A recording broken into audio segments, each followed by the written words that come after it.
Hola, I'm Claudia Romo Edelman. And I'm Cynthia Kleinbaum Milner. And this is a podcast, A La Latina. The playbook to succeed being your authentic self. Today, Silvana Montenegro, Global Head of Advancing Hispanics and Latino at JPMorgan Chase. And here are the key 3 takeaways. Number 1, she gave us her framework on how to learn from your mistakes. Number 2, she shared how it wasn't until she felt comfortable being herself that her career took off. And number 3, how important it is to choose your first job strategically, because it can set you up for the long run. All of that and more here at A La Latina. Stick around.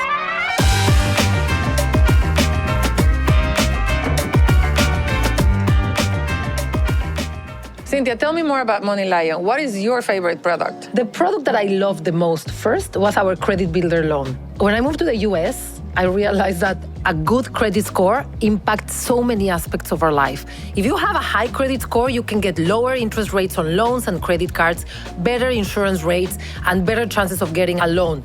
Can you imagine that more than half of our members raise their credit score by up to 27 points in 60 days? Wow. Okay, so I'm learning something new here, and I should be checking on my credit score myself. Everybody should, and it's super easy. So for anyone out there needing to improve their credit score or even know your credit score, come to Money Lion. That's amazing. How do you access the credit builder loan?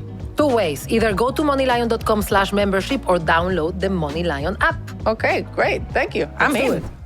Today, the incredible Silvana Montenegro. She's the Global Head of Advancing Hispanics and Latinos at JPMorgan Chase. She has been recognized by Latino leaders as one of the most influential Latinas, as well as Crain's New York notable Hispanic leaders, and also Latina Styles as one of the top 12 highest-ranking Latinas. She serves on the board of the Hispanic Alliance for Career Enhancement and is a member of the American Latino Veteran Association Advisory Council. Silvana, what an honor to have you here. ¡Qué placer! El placer es mío. Sí. Thank you for having me. Of course, it's really incredible. You are one of those incredible trailblazers that every time I see something really big happening you're probably behind it. And we are delighted to have you here. I admire you. I respect you. I really have a lot of admiration for you as a friend. Tell us everything about you. How did it start? What's your background? Well, the admiration is mutual, so thank you. I grew up in Brazil with a family with really strong values. My father was an adventurer, and my grandma was a social activist. So since a very young age, there are 2 things that were very strongly instilled in me. The first one was the value of exploring the world, never stay in your bubble. And I think the other one from my grandma was really, you're not here for yourself, you're here in the spirit of serving others. So as I grew up with a huge sense of curiosity, early on I knew I wanted to have an international career. And I started with JPMorgan Chase 27 years ago as an intern in Brazil. In Sao Paulo? In Sao Paulo. You were an intern for JPMorgan. Yeah. And Chase, 27 years ago. I know, I started when I was 2. But I think since then, it has been an amazing journey. And I feel like the values that I got from early on really not only helped shape my career and where I am, but really who I am as a person today. I feel like next time somebody introduces you, they should give you the award of the most loyal employee because you have never left. You've been there your entire career, right? But did you know that Latinos, we stay in our first job 41 to 45 months more than non-Latinos. So once you are there in a place where, particularly if it's your first job, the likelihood is that you can be like Silvana. Why did you decide to go to banking? Because your father wasn't in banking, right? So my father had a corporate career, and then he built his own business. He was a small business owner. The honest answer is, I did not. I wanted an international career. Okay. And when I was studying psychology at the time, and I saw an ad for an internship at Chase at the time, and the internship was at Human Resources. If it was today, I would have never been hired because I did not know what Human Resources was. I just went because it was Chase. Yeah. So I would say it was a lucky accident. More than anything. I used to have this theory. I want to know if you will confirm it with your career, that your first job you should really try to go to a company where you can learn a lot. And it's almost like an anchor. Like if you anchor yourself in your first job in a company that is local or that there's not a lot of growth opportunities, that may set your career. It's going to be harder for you to then climb higher. But if the first one you kind of like go really high, you're ahead from the very beginning. So the first job is so important. I agree with that. And I think for me, what was really interesting was that I was having so much fun that I kept going. Yeah. And I always say, I'm still with JPMorgan Chase 27 years later because I never had to leave.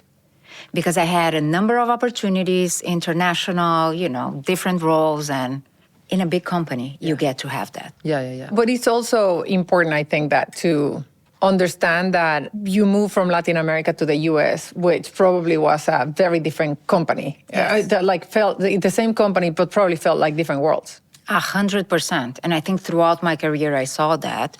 I remember I was probably 2 years into my internship, and I said, you know what? I think I'm ready to start asking about international opportunities. And sort of jokingly, sort of not, I would tell my managers, okay, so when are you sending me to the US? Mm-hmm. And then one day they said, Silvana, stop bugging us. I was very young at the time. And they said, you're going to New York.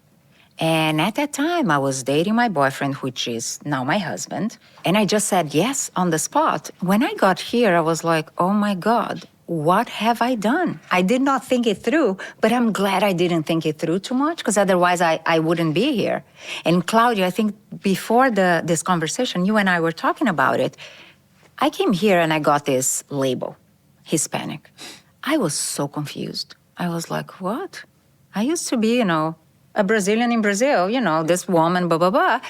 And I think it took me some time to really figure out, okay, so who am I really in this context? And I was like, I don't feel Hispanic, but I do feel Latina, because I was born in Latin America. And I feel that between Latinos and Hispanics and, interchangeably even, we have so much more in common than less. And I really feel strongly I'm a part of this broader community. There's 2 million Brazilians in the U.S. And, overall, it doesn't matter whether you're from Mexico, Colombia, and Venezuela. We don't have that connection when you live in your country of origin. But once you move to America, all of a sudden, you belong to this group.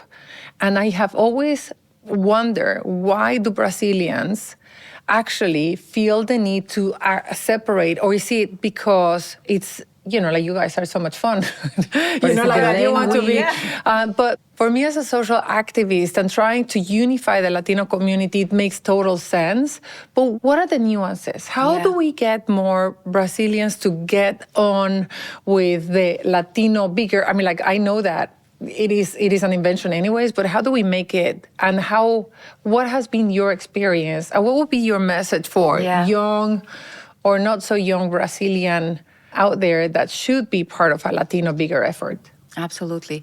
I think my experience has been one when I was growing up, and this is one person's view, right? Everyone's experience is different.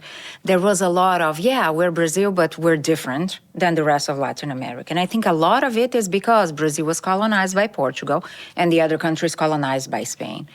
As I started growing up and getting exposure to different countries, what I realized was that there were more commonalities than not. And with that, it helped me integrate. I think that as we think about the broader Brazilian population, I think my message is, get curious and get connected. This is a community, and when I say community, I'm including all the over 20-something countries now that comprise our community. The more we connect with each other, the more we like each other, and the more we want to belong, and the more we want to be part of it.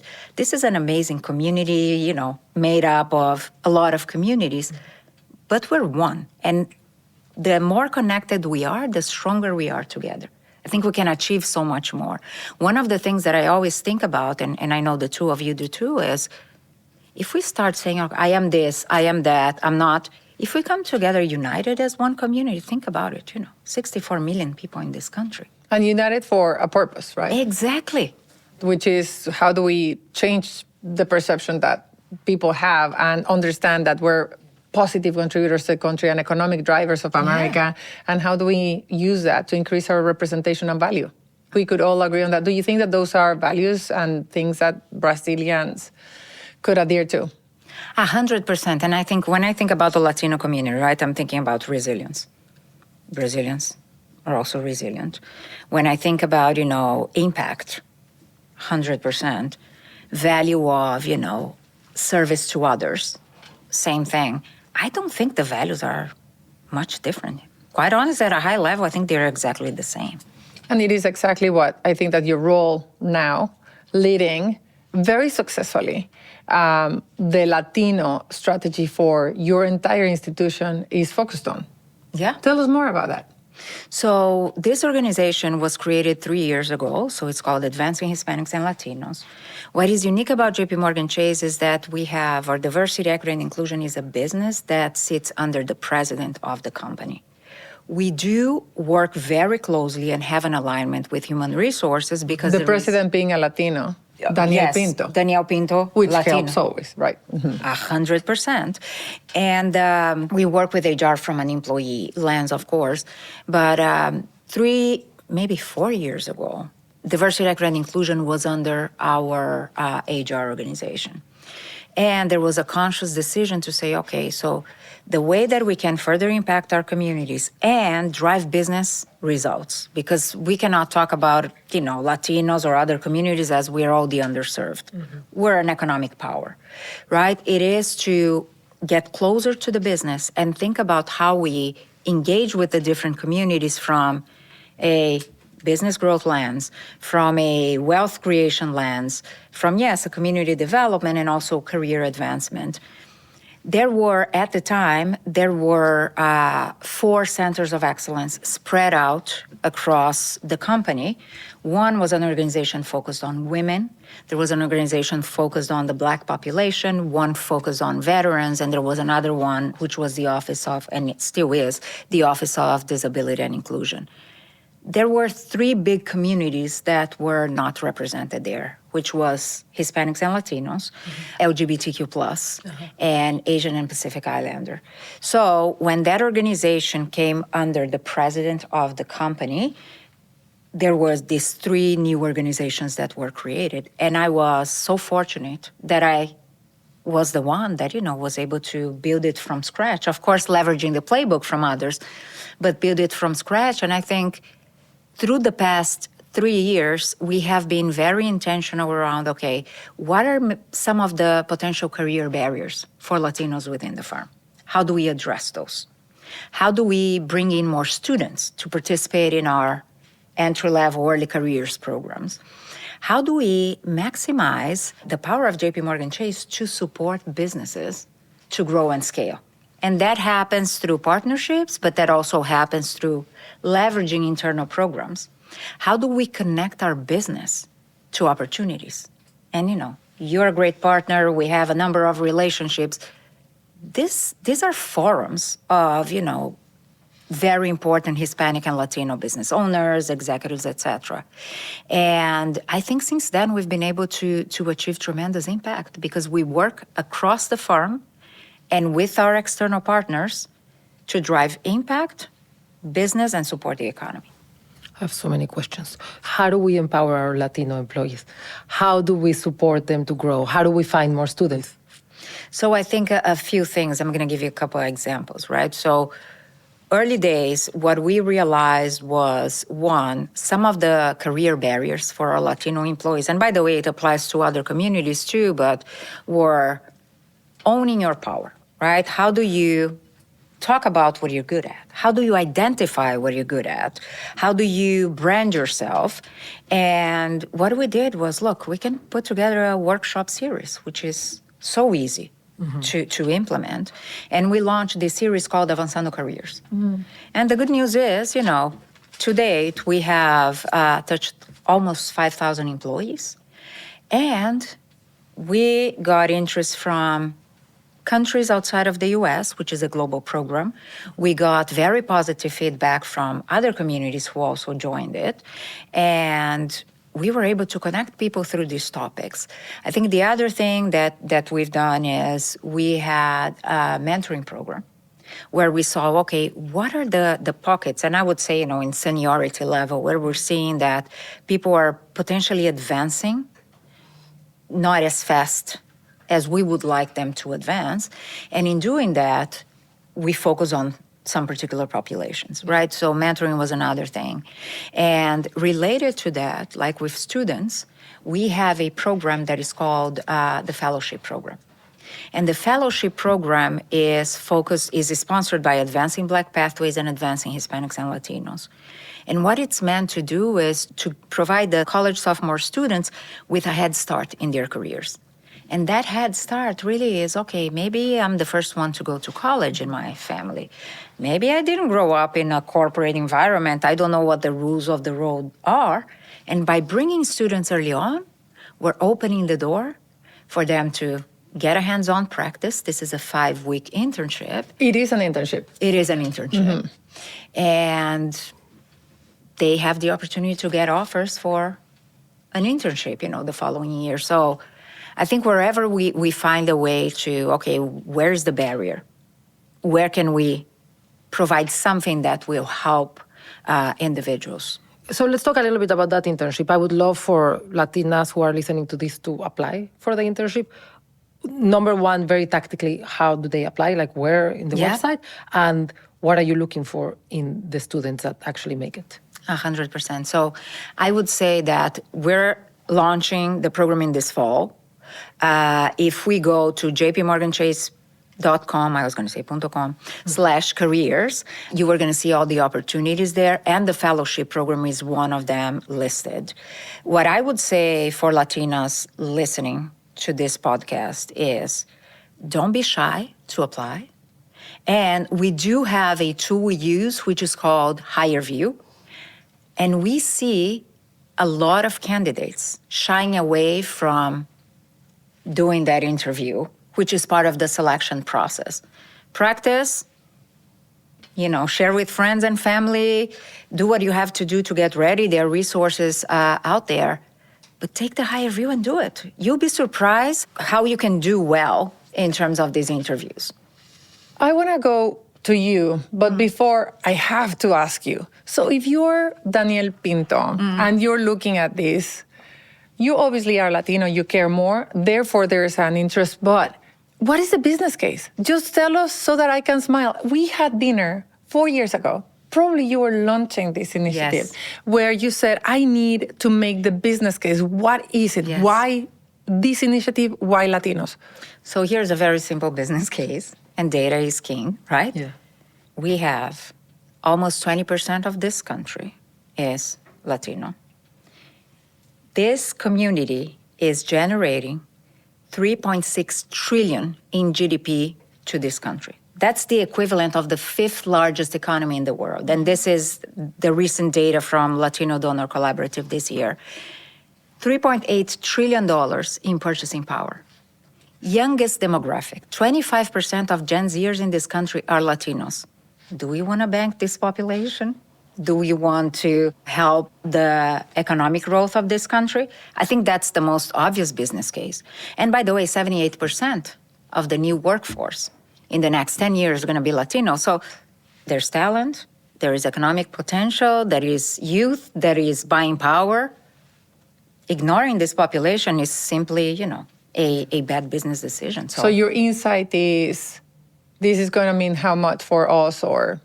I don't have all the stats, but the one that always, keeps me thinking about it is, we have probably around $270 billion generated in income, less than some of the other communities. And I'll send you the exact stat, so please don't quote me on this if what I sent you is... Yeah. Yes. But, if we're generating 3.6 trillion in GDP, imagine if we were at par with our, Counterparts. Yes. Yeah, with the others. Okay, perfect. Let's go to you, our favorite subject. So how did you make it to where you are? What were some of the decisions that enabled you to come where you are? Was it always easy being a Latina, or was it sometimes a detriment? Like how Yeah. tell us a little bit about like And I want to ask, Yeah. related to that question, I'm trying to imagine you arriving to this country. Like you get here, I don't know how good your English was, but I imagine you didn't have a network. So when I asked to come here, I had a month to move, right? Between, the getting the opportunity and being here. And it was all dreams and all. I'll never forget, this was June 19, 2001. And I was wearing this green sweater, super hot here. It was cool in Brazil. And getting out of a yellow cab in Manhattan, I was staying at a corporate apartment in Midtown. And I remember I looked up at all the buildings and I thought, oh my God, what have I done with my life? I did not know anybody here. My boyfriend stayed there. All my friends were there. All my family was there. And it was very scary. was there in Brazil? In Brazil, yes. It was very scary. And I think there was a shock in culture because Brazilians, like our Latino community, we tend to be warmer. We tend to, ask people and make them feel good. This is New York. It was like, okay, get to the point. Let's go, let's go, let's go. So I think I was borderline depressed when I came to New York. But that didn't deter me. So I think the first thing that I did, which I think is very much embedded in me, giving up is never an option. Okay, I committed to this, I gotta make it work. My boyfriend came a few months later, and we built our life here. I grew up, we were middle class in Brazil. I moved here to a studio, and there was a mattress on the floor initially. We didn't have a TV, we had to buy. And we built from nothing again.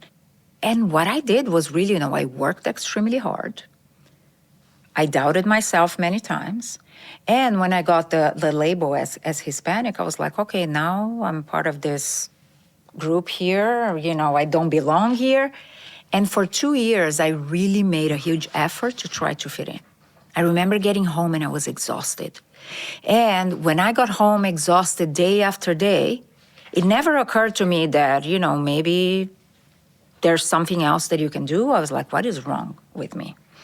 And there was this woman who was a very kind and seasoned DEI leader. And she pulled me aside after a meeting and she said, Silvana, you have a very different style, but you do so well. And that was almost like a wake-up call. I was like, oh my God, I've been trying to reinvent myself. And guess what? If I can't be myself, then I can't be here. Yeah. And guess what? And I'm sure, you can probably relate, like, being myself was actually the gift that I brought to the table. So why was I trying so hard to hide that? And I think that being authentic and true to myself was the turning point for me. We hear that so much in this podcast. But what Really? did it mean? What I always hear being your authentic self, and I always get questions like, what does it mean? Yes. How does it look like? You come with your folklore dress, or what? I'm so glad you're asking this because any person can say that and mean something different. In my case, what it really meant was, I don't need to hold my hands like this all the time. You know what? I like to be warm. Like, I like to hug people. Not that I'm gonna walk into a meeting hugging everybody, but it's okay to be, friendly with people. I was trying to, mimic and looking at this, like, how do I ask this question? And you know what? I'm not a native speaker. I have an accent. That's who I am. So if I phrase my question in a meeting and it's not the most perfect way of, it is okay, right? We can always evolve, but that was a relief because I didn't have to try to speak the same way that people did. I tried to lose my accent. Not only it's impossible, I'm glad, I like it now. And, I think it's okay to be a little, show up as yourself versus, I felt like I was in this tight suit all day long. But it only took you 2 years, or that moment of The wake-up call took me 2 years. I think that since I wasn't born here, and now I've been here for 23 years, so of course, I'm much more part of this culture. Throughout my career, I have to remind myself and say, okay, no, just be you. And what did the ladder look for you? I mean, you've been there for almost 30 years, so promoted over and over again. Like, how, is there a recipe you can give us? And also, in that ladder, building up on what Cynthia asked, is did you feel any rejection to you taking the decision of being yourself? Like some people might have seen you and like, why are you holding your hands like this, right? Absolutely. I would say that I never thought about, okay, here's where I want to get to. My career was really driven by my own purpose. I have a lot of fun in my job. And if it's not fun, I need to do something to change it, right? So I've been always super strategic around, here's an opportunity because there is a gap. And here's where I can play a role in solving it. I knew I wanted to grow in my career, but that wasn't super clear. I think what made me get to where I am was resilience and persistence. That's your framework. If somebody says, no, we don't do this here or it can't be done, I'm like, I like to prove people wrong. I say, okay, we can't do this here this way. So how can I go this way? And I think doing that, you can actually, over and over, I demonstrated to myself that if I persist and if I have a vision that is strong enough, it will get done. And guess what? Many times in my career, people said, oh my God, this is brilliant. I say, I know. I've been talking about it for the past year, right? But not giving up. And I think the last thing that I would say is, I learned from my mistakes. I've made, like any human, many mistakes. And I didn't want to deny they happen or blame something else. I would learn from it. And I remember early days here in the US, there was this super important meeting. And I was the human resources partner for the human resources function. And they asked me to present our diversity stats at a meeting. I had to be superwoman, so of course I didn't ask for help. I tried to figure out what I should do, didn't eat, didn't sleep for I don't know how many nights. I go and present, and there is silence in the room. And this woman, being very kind, she says, oh, it's just that we're not used to seeing the data this way. And I was like, oh my God, I want to run away from here. My career is over. And then later that afternoon, my boss went to my office and she said, Silvana, that did not go well. I said, oh, really? I didn't notice. And what she told me, I take to this day, and she said, Silvana, when somebody asks you to do something, you don't need to do it yourself.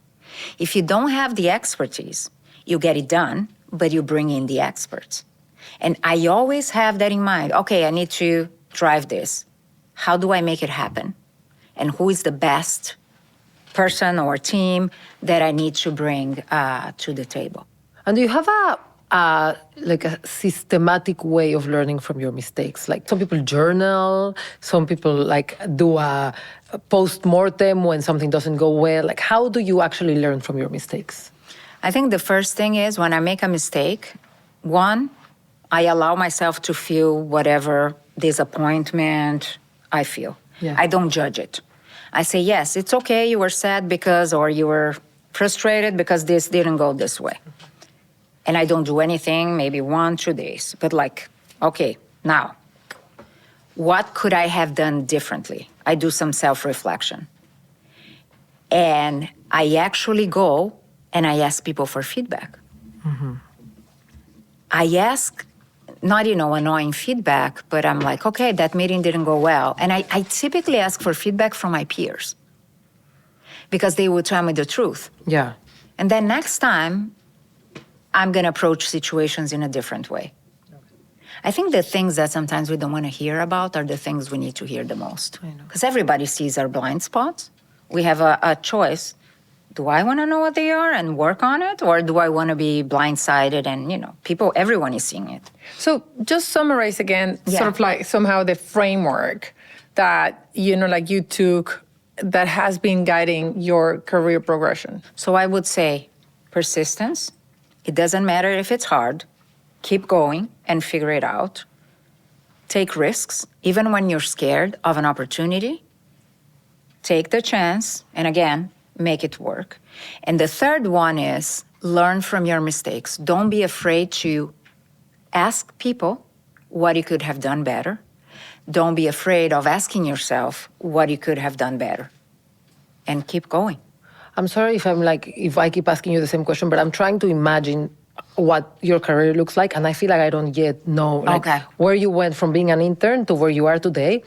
So if you had to draw on a piece of paper, these were the key roles that I took or the decisions that I made, what does it look like? What were those decisions? So one, join as an intern. Want to go to New York, want to go to the US, moved to the US, took the leap of faith and became happy here. Cultural adjustment. You had your aha moment of being Latina. Yes. You had your... Yeah, I'm me. I'm me. Right, I'm going to be me. From that, I had an opportunity to support Latin America. I was an HR business partner at the time. And I would, through 17 years supporting Latin America, I would find where is an opportunity that nobody wants to focus on. So with that, I've always been passionate around developing talent, and I've always been passionate around building a positive, inclusive environment. And in my words, it's a warm environment where people feel good, right? Which is exactly the opposite of how I felt when I moved here. So through the 17 years in Latin America, I had a number of roles in both talent and diversity, as well as an HR business supporting the banking team. Based in New York? Based in New York, okay. And traveling across Latin America. Which is your choice, because you probably should have been in Miami or something like that, but you were probably able to say, I'll do it from New York. The CEO of Latin America sits in New York to this day, so that's why. Okay. But anyhow, I love Miami. Yeah. Have no problem going there. But I think through these 17 years, first, I was committed to supporting Latin America. I was committed to being curious and not stopping in face of challenges. And there, around 14 years, supporting the region, I was like, okay, I know what I like. What I really like is talent and diversity. And at the time, there was not a talent and diversity organization within Latin America. Mm-hmm. So what I did is I said, I want to build it. Mm.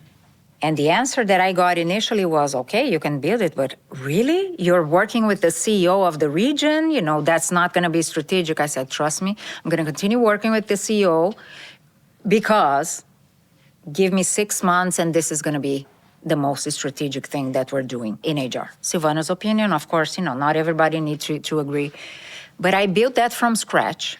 And to this day, that organization continues growing. So it was a good thing. Yeah, exactly. Yeah. So that was, one decision. Build it when you don't see it. 3 years, running that organization, the firm at the time was creating a leadership center of excellence, which we had consistent programs for the top of the house, but we didn't have across all managers. And I was part of the work stream that was working on that. And then I thought, why don't I start expanding my career more globally?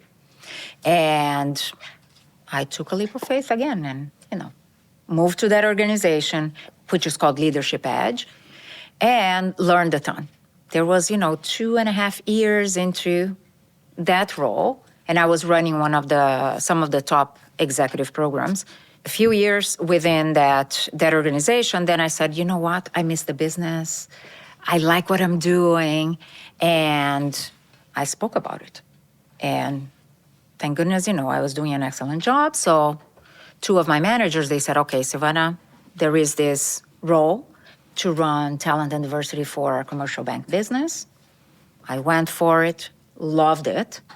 And like with every new role, learn it, okay, to be uncomfortable, persist, and continue until, 3-ish years ago, this role was created, and I went for it.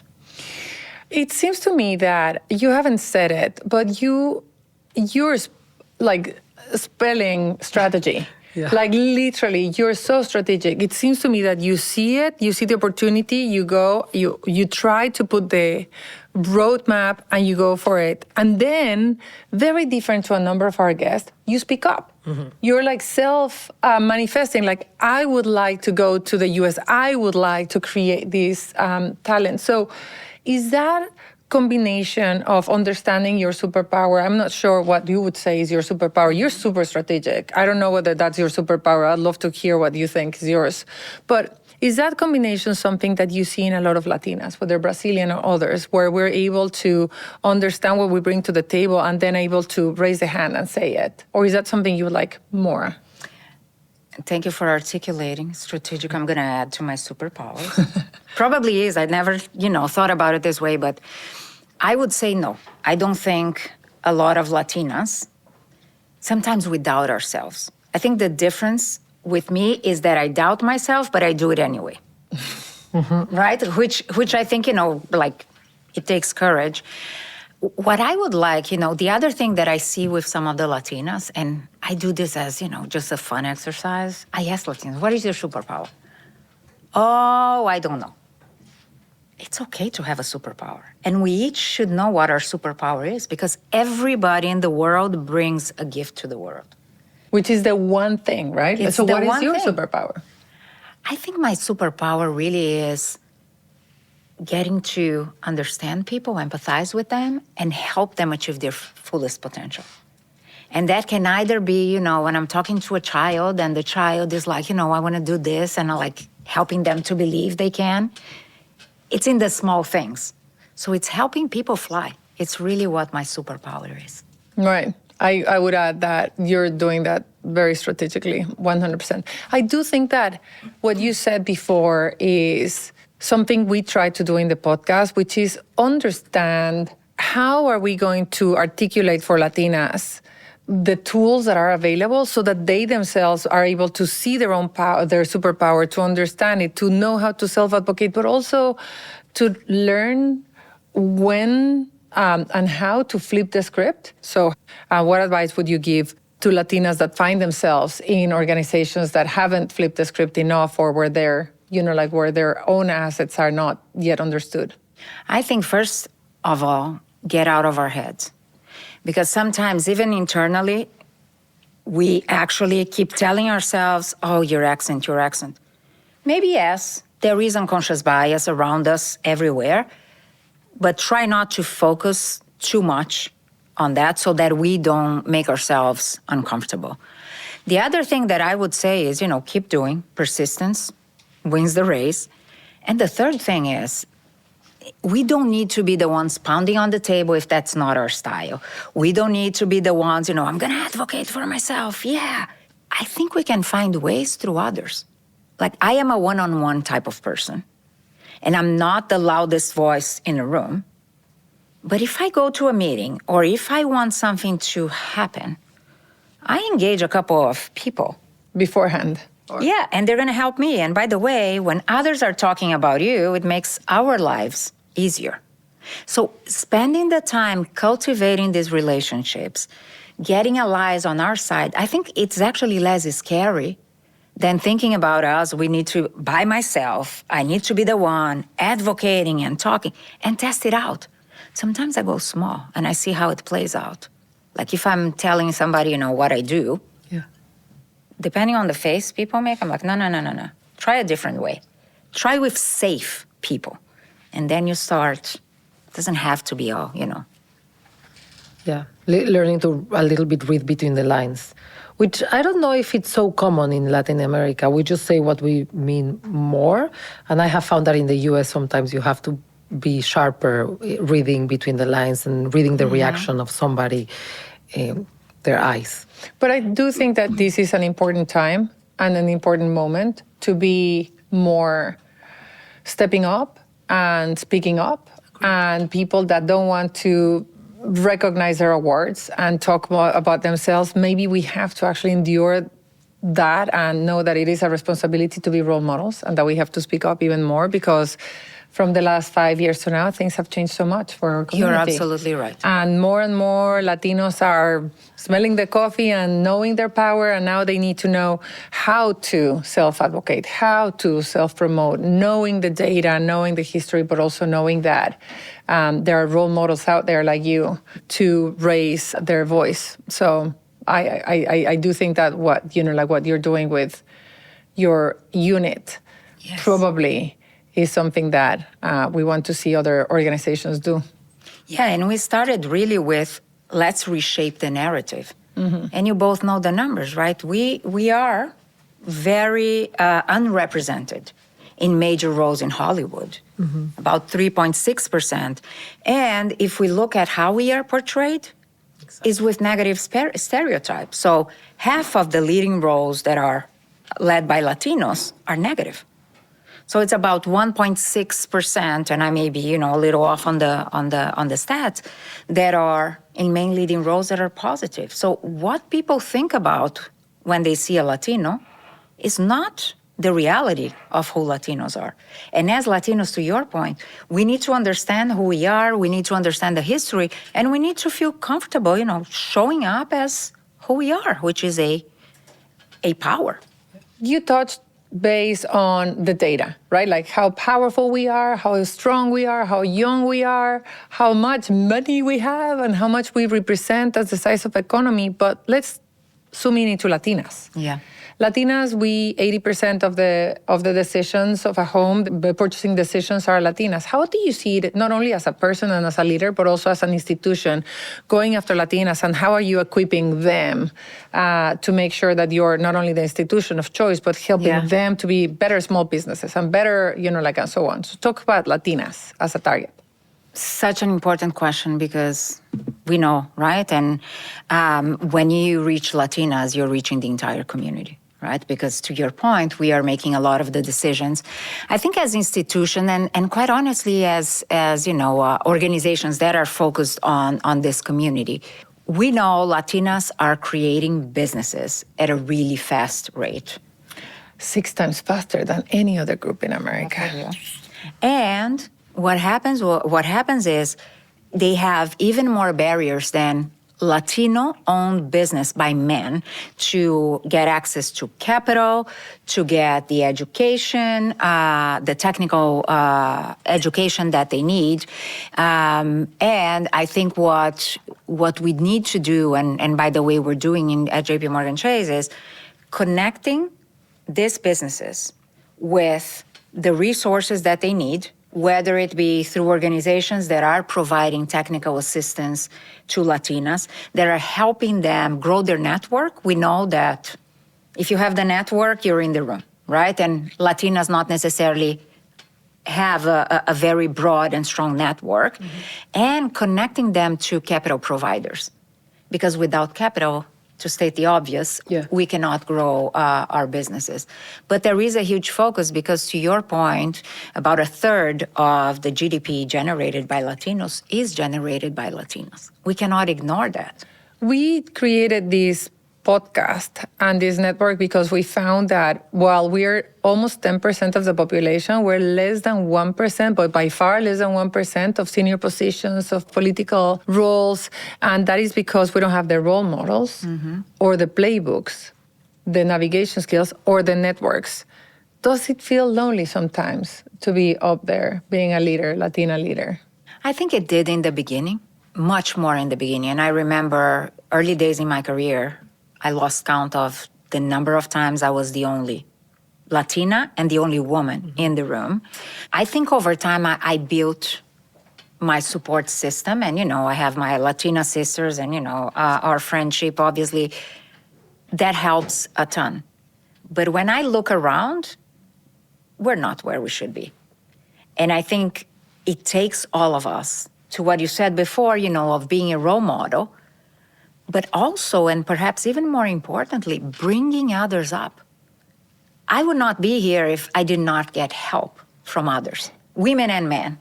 And I think as senior Latinas, we have the obligation to lift and open doors for as many Latinas as we can. If you could talk to your 30-year-old self, what advice would you give her? I would tell you, one, mistakes are mistakes. They're learning opportunities. They're not going to end your career. Don't take things so seriously. Don't be afraid to take risks. They're part of the journey. And even when you doubt yourself, do know that you are much better than what you're telling your head internally. Be fearlessly, own your power, embrace your gifts, and go. Incredible. Own your power. Great. I love it. Silvana Montenegro, it's been a pleasure having you here today with us. This was great. This was full of insight, and I think our audience is going to be super happy to hear what you had to say. It was my pleasure. Wonderful conversation. Thank you. And with leaders like Silvana, we're going to be able to lead and succeed. A LA LATINA!